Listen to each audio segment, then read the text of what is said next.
Hey, it's Wednesday morning. It's great to be alive. It's Wednesday morning.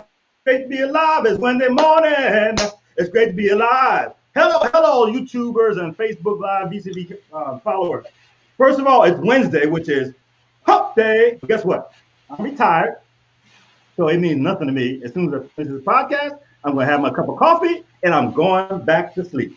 But until then, here's Veterans Council Veteran. As you guys know, we are really pushing this Veterans Council our program we have. And as you see right there, we're having a second annual Veterans Suicide Prevention Forum from 9 to 3 on the 3rd of September.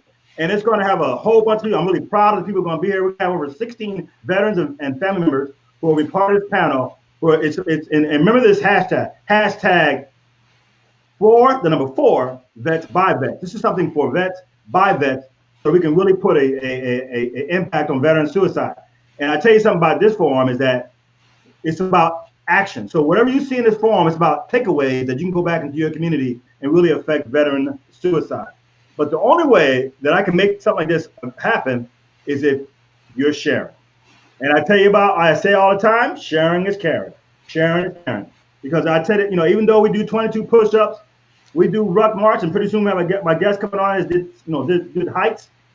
That's just the awareness piece. It's like doing an ambush. Just because I know you're there don't mean anything unless I got somebody covering down. But that's the way when it comes to us. We need to do more than just that. We need to reach out and connect. Connect. So I want to thank again the people who shared again. You see them, Barbara Morales, Janine Donahue Smith, Marla Batista. I don't have her husband up there, Ulysses, he's active duty. Lynn Geyser, PJC for Families, Christine Hoyce, Sean Falk, Mark Flowers, Jim Bowers, William Johnson, Kim Ostrander, Lucia King. We got more. Jenny Clark, Ted Cox, Rosalie DeMarco, Linda Odell, Emily Kokaris, Mike Turner. Mike's one of the veterans fighting in the front line with us. A great Mike out there. We got the nominee from Georgia, Charles Wilbur, Christy Rennie, the Winkler Wish Foundation, Rebecca and Richard Winkler. They're going to be one of our panelists because they lost their son to suicide on May 30th, 2016. We got Murder Horde, McClyman, the veterans at SCTP, Elizabeth Thomas, Kirk Guys, and we got more coming. So keep sharing. All you got to do is take that one little index finger, all right, and just click and share. Take that one little index finger, click and share, and you will be more effective by being involved. And I guess now we'll talk about that. But what more does it take to make sure that we're really being effective when it comes to veterans suicide? So to no further ado, I know you guys we mentioned before about we've had Chadd Lennon was on the first week of August. He was doing a hike, 66-mile hike on the 2nd, 3rd of August, I believe. And I wanted to hear from Chadd. What did he, what his expectations met? What did he learn? And we're going to talk a couple other things as well. But I just want to further do. I want to welcome Chadd Lennon back to Veterans Council Veterans Facebook. Hey, how you doing, Chadd from New York? Doing well. Thanks for having me on again, Tony. Hey, great. I wanted to have a follow-up, because I always want to see. It's all about the follow-ups, right? We always learn about that in the military. It's the follow-ups that matters versus the event. And I want you to kind of walk us through when you first started your ruck march or your hike.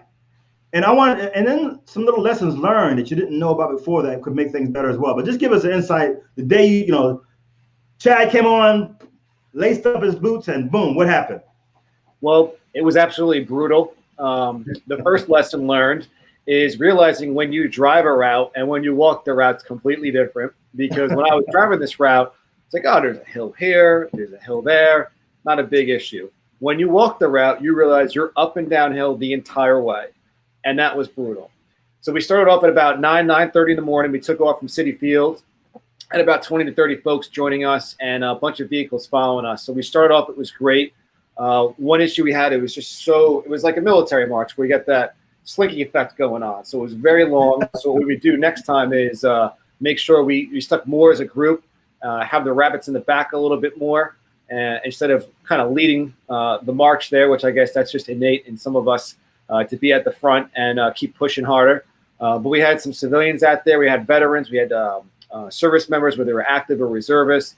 So we had a good group out there with us. And the locations we stopped at, our checkpoints, were awesome. We first stopped at Leonard's at Great Neck, and we stopped at an IHOP. IHOP wanted to come out and give us like a ton of pancakes, which would have been great on any other day except the hike day. Right. But everyone was great. We were able to use the bathroom. They brought water out for us. And this is during the time we have now with the pandemic and a lot of the social distancing. So being able to go into some place and use a bathroom was huge. We weren't expecting that. So one thing we would do next time, and anyone who's planning an event, is go talk to these locations ahead of time and just say, hey, here's what we're doing. What's your guys' thoughts? Are you all right with us being here? And can we come in and things like that? So everybody was more than willing to help us out, which was awesome. We had a lot of folks honking the horn at us, supporting us. And we went probably 27, 28 hours to completion. It was a warm day out. Hydration is continuous. Hydration was obviously important. We had 2 trucks following us the entire time. One was like the emergency vehicle in case anyone had to drop out for a little bit that wasn't an emergency. And we didn't have any emergencies. A couple folks lost some toenails, feet bleeding, feet swollen, all the usual stuff you'd have on any hike, especially one that was very far. So we went from about 20 to 30 to about, I think we're at 4. I'd say about 8 p.m. We dropped down to about 4 of us left. And this was expected because we knew we were going to have folks joining us for part of it, joining us in the middle of it. And we did have folks join us along the way. So it was great to see the participation there. Overnight was great. No one really had any issues with being tired because you're just walking and you're just going. And we carried the U.S. flag, and we carried the Veteran Suicide Awareness Remembrance flag the entire route.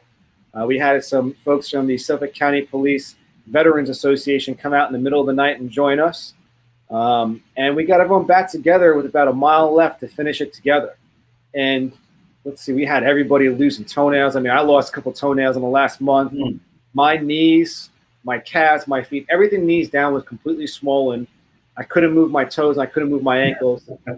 But that's part of the point of it too, is, and I said this at the beginning, is, hey, we're going to be hurting in this physically, but that's just some of the hurt mentally some folks are going through, and we got to push past it and show that we can keep going and going. And that's what everybody did. They pushed past their certain level that they couldn't, or they didn't expect to get to. And definitely like small injuries. And it was great at the very end of it. We had a couple of fire departments come out, the fire trucks and the ladders. Came across the U.S. flag hanging down. We had people clapping us on. So it was a great way to end it. And I definitely enjoyed at 9 or was it about noon. I had a couple of egg sandwiches waiting for me. I could finally eat. So it was great. Definitely great. And I think what we're going to try to do is do this again next year in multiple locations, but do 22 miles instead of 66, so we get more participation in it. And it's tough for folks to go through the middle of the night. So 22 miles, I think we could do about 8 or 9 hours, and we're planning out to do it again next year. Now, your wife also did a little bit of time, right? Yeah. So my wife just gave birth to her second child about 7 months ago, and she did 15 miles. So she hadn't been able to work out a lot with everything that goes on with having children. So she pushed past farther than I expected her to go, which was awesome. And what was great is she came back in the middle of the night in support role, was following us in the vehicle. And about 2 a.m, she came back out with some fruit for everybody and drove to the end with us. And that was great. She was out there supporting us. A lot of folks out there supporting us. The police came out, and they were kind of our escorts in a way, where we had a police vehicle following us, I think about 50 out of the 66 miles. And they were just coming along. One of the police officers was putting some music on for us. So it was great to have that support from them as well. Now, was there anything that really surprised you about this event that you're like, hey, this was, I never thought of it. This is great. Anything that occurred that said, man, this is great? Yes. So we got the word out to some folks who didn't know about this. We had someone literally pull off to the side of the road, come running out with $50, hand it to us, like, here, I want to support this. So that was awesome. We also had folks, what can I do to help? What can I do to support? So we were able to give them the website. One thing I would have been great to have is like a little card, a little handout to say, hey, here's all the information for you. Because when you're in the middle of hiking and sucking air, the last thing you want to do is talk to somebody else about some information. So that'd be great to have. I mean, just the support out there of folks is great. And, it's for a while there, it feels like civilians don't understand or don't want to understand or don't care. But when you go out and do these events, it really gives you a lot of hope that people really do care outside the veteran community. So it's Do you great to find see it difficult with this that. negative? You find it difficult with this negative stuff and the negative media and stuff to get any? Because I know that was good to get uplifted, but did you get any media coverage or whatever you was doing this? We were supposed to have some media coverage, but we never did, which is fine. If we have media coverage, that's great, but that wasn't the point of this. The point was just to get the word out any way that we can. And this originally, I think I said on the first time I was on, was just me going, hey, I want to walk, and this is why I want to walk. Hey, wants to join me, can. And it turned into something so much more where we were able to raise about $14,000 and split it with 3 charities that help out veterans, one of them being the Veteran Suicide Awareness Remembrance Flag. So there we are, veteran suicide right there. Simplify Fund, which helps ill and catastrophically injured veterans of all services, as well as the Bob Feller Active Valor Award Foundation. What we're doing is now we have, I believe it's 5 scholarships out there for children of veterans and veterans. So those who want to improve their lives, check out the scholarships. They're out there to help you continuing your education. Did any personal stories? Anybody come to you and say, I really appreciate what you did, or anything like that? So one sad thing was, so during this hike, we had a lieutenant colonel who's retired from the Rangers with us. We found out a few days later, one of his former Rangers took his own life that weekend.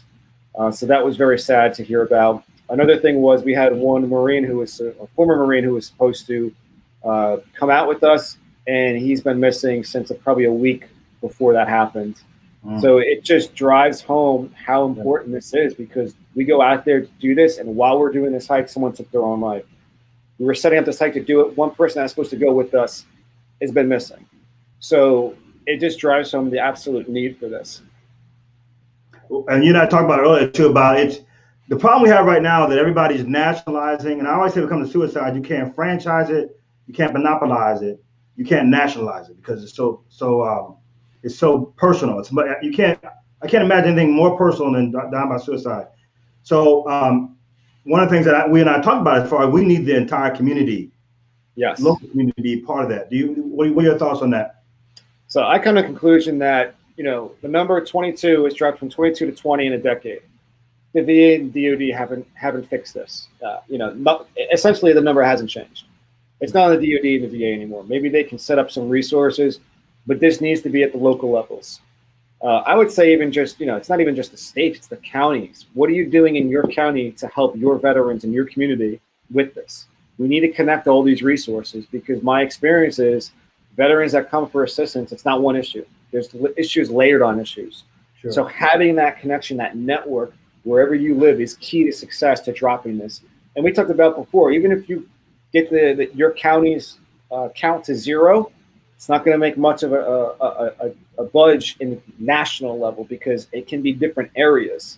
Sure. And we were talking earlier, and I said, you take the U.S. and you put it on a map in Europe, you're going to be in Western Europe straight through to Eastern Europe. And you can imagine how many cultures are out there. So there's multiple cultures just throughout our country. So whatever works in Maine may not work in Texas, which may not work in Wisconsin, which may not work in New York. So you have to be local, and it's upon us at the community level to make something change, to make a difference. And the question is, what are you out there doing to change it? One thing I'm trying to do here is create a resource page from where I work, where it's not just legal issues where I work with, but it's housing, it's mental health awareness, because I've come to hate suicide prevention on the national level. And I'm thinking, if I'm in the Marine, I'm still a reservist in the Marines, and I go on the Marine website and it has something on there that says suicide prevention.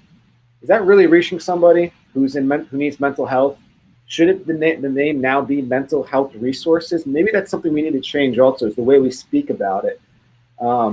You commit a crime, you commit arson, you commit this, you commit that. It's not a crime when someone takes their own life. It's not committing suicide, it's taking your own life. So just the vernacular that we're using, we need to be aware of too. Yeah, I totally agree, Jerry. I don't know if you heard, in Florida, the Governor DeSantis has signed up on this Governor's Challenge. And there's about 8 of them. And in fact, Veterans Council of Veterans is the sub-chair for the Hillsborough Marriage Challenge. And that's the thing where I hate the name challenge, but what it is it's military, veterans, and family suicide prevention partnerships. So I don't know if New York is doing that, but I really think that's the road you just said is perfect. you got to start at the county level. We all got to work together from the private public partnerships that's going on. So, and I agree with you. That's part of my mission right now. Is I'm trying to connect everyone in Suffolk County, New York, where I live and work at. We need to connect together. Doing it alone isn't going to work. James Bond, Jason Bourne, they didn't do it alone. They had some kind of help. So we need to work together. There's services out there with like animals, dogs, horses. I found the biggest gap right now is financial, so we're trying to work on that. There's legal support, not just from where I work, but there's multiple sources out there.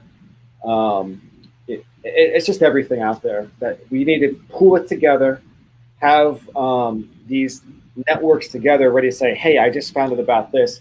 And what just happened this morning is I heard about free dental care for veterans coming up in a couple of months. And I got it from someone at a different network I'm in. So I pushed that to my network. And with under 24 hours, we blew up their phone. And they're like, hey, this isn't set yet. This is just planned. So I had to pull back a little bit. But the great thing is, it works. This connection works. We got everyone out there calling it, hey, I got veterans that need dental care. When can I set this up? How can I set this up? And they're like, whoa, we're not ready for this. So yeah, you see the network. It works. It works. Everyone's talking to each other. So I appreciate it. We come on we're a little past our little time, but that's okay. I love a conversation. And it's not too far from my coffee, and we'll make the bed. But so before we, and I hate to wrap it up, but before we leave, anything you want to give the audience out there, and as far as this veterans suicide, and I know it's happening. Any special thoughts you want to leave anybody with before we leave? I think my message out there for everyone is, what are you doing to help fight this epidemic in our community? It doesn't have to be walking 66 miles. It doesn't have to be lifting weights. It doesn't have to be doing this or that, but do something. Find out what works for you. Everybody has a set of skills that they can put to this. So what is your set of skills? What are you good at?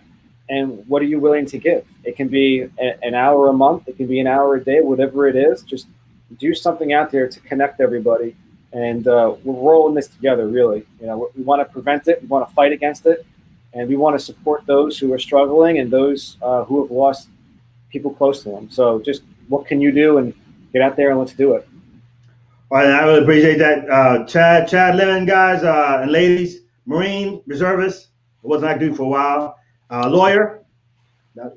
Not sure if you can trust him. Against me. But and he's out there. You're a company commander, right, on a major side in reserves, right? Correct. So, yes, sir. He's still in the fight, and he knows what he's talking about. And hopefully, we continue on this conversation, Chadd. We're having that event on the 3rd of September, as I said before. # for vets by vets. And I'll try to be involved as much as I can. Thanks for having me on, Tony. Thanks for coming back in. And I tell you what, this is I want to again, I got this is my duty to keep pushing this. 2nd annual Veteran Suicide Prevention Forum on 3rd of September from 9 o'clock to 3 p.m. As you see on these flyers, we got a faith-based panel. We got a really all-star faith-based panel. Family and veteran suicide, veteran organizations, military sexual trauma, and panels of military health providers. And more is added. I think we're going to add social media and suicide as well. So another new medium. So we're really excited pushing this. Please share it. Sharing is caring. Okay. And until then, this is Tony Williams from Veterans Council Veterans. About ready to go back to sleep. Just kidding. Out.